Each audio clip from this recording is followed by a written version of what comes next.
Welcome back, everybody, to Niners Now. I'm your host, Brady Grustas, at Grustas Brady on X. You can follow me there. And it is time for the Week 4 49ers Game Day Checklist. We'll be previewing exactly what the 49ers need to do to beat the Jaguars, who might be their toughest matchup yet. And of course, stick around until later in the show because we'll go over some key matchups to watch in this one. But before we begin, go ahead and subscribe down below, leave a like, leave a comment, and let's get into it. So before we get into the game day prep, we've got kind of an interesting story here. Jed York and the 49ers have sold a 3.2% minority stake in the team to Pete Bragger Jr. of Fortress Investment Group. Sorry if I pronounced his name wrong. Sorry, Mr. Bragger. The deal is still pending, has to be approved by the NFL, but if it does go through, then this would generate $272 million in cash for the 49ers. So why do we care, right? Well, selling minority stakes in exchange for cash increases financial flexibility for Jed York and for the 49ers. We saw this happen back in May as well. York sold 6% of the 49ers in exchange for $500 million back in May, specifically May 15th of this year. And what happened on May 16th? Well, Brock Purdy received his massive extension, the largest contract in 49ers history. Adding cash allows ownership to make some big moves with big guaranteed money. So does this latest ownership deal mean that a potential high-priced player is coming to the 49ers? Maybe Trey Hendrickson, Danielle Hunter, Tyreek Hill, Bradley Chubb? Who do you think the 49ers should trade for now that they've got some more cash available? Let me know in the comments down below. I think I'd go with Hendrickson. He'd be my favorite out of that group. Now, folks, let's talk about Sunday. It is time for the Week 4 Game Day Checklist. I've got 3 things today that the 49ers must do in order to win on Sunday and move to 4-0. This Jaguars team, it's a bit of a weird one, I'll admit. The offense has been horrendous, just completely out of sync through the first 3 weeks. Brian Thomas Jr. is one of the biggest stories in the NFL right now because him and Trevor Lawrence have not been on the same page at all. Tons of drops, incomplete passes, sideline arguments. It's pretty ugly for the Jaguars offense right now.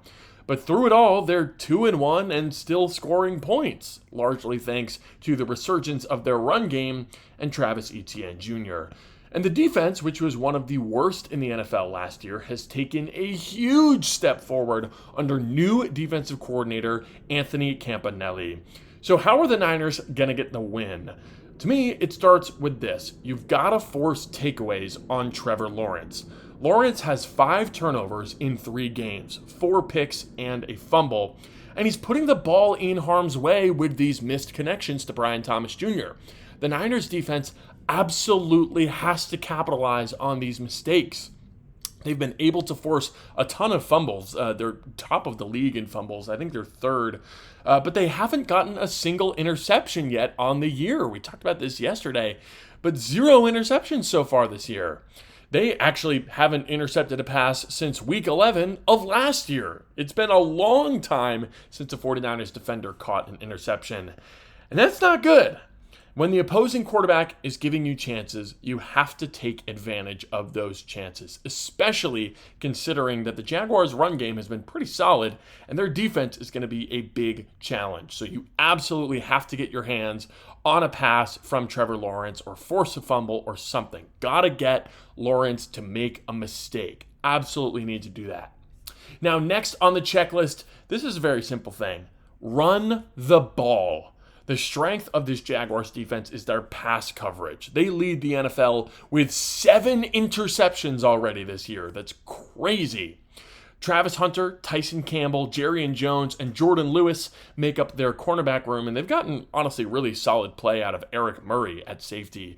So the 49ers are going to need to attack the Jaguars on the ground if they want to win this week. The defensive line's pretty scary too. Josh Hines-Allen and Trayvon Walker on the edge. Devon Hamilton and former 49er Eric Armstead in the middle.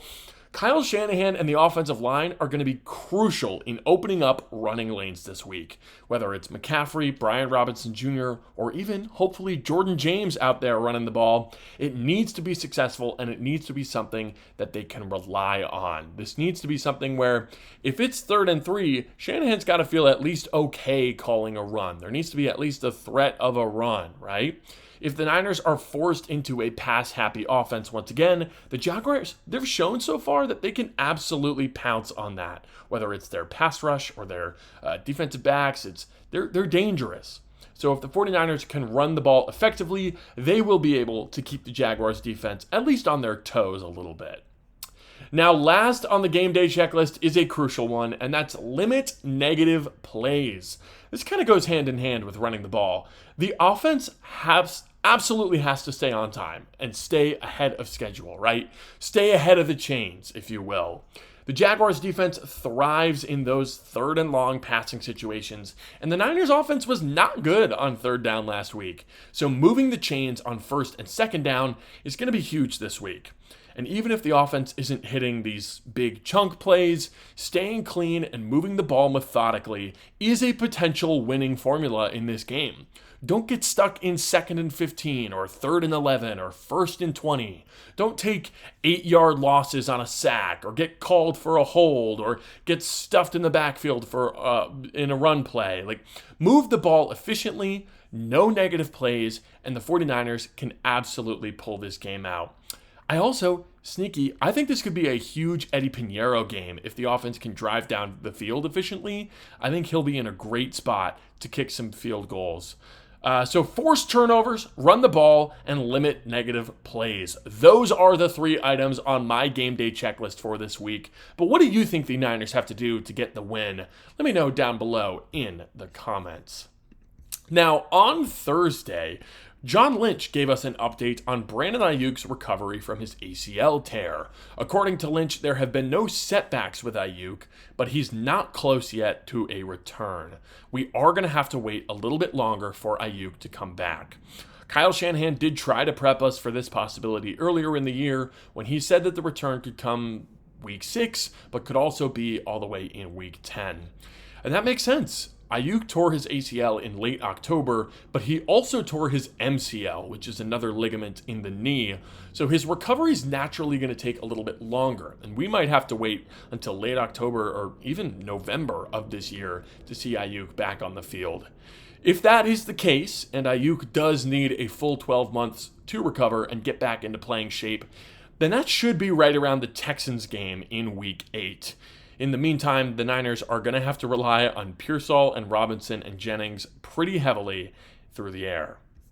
Now, for our final segment, let's go over our 3 key matchups for Sunday's game against the Jags. And the very first one that I want to highlight is the return of Demarcus Robinson.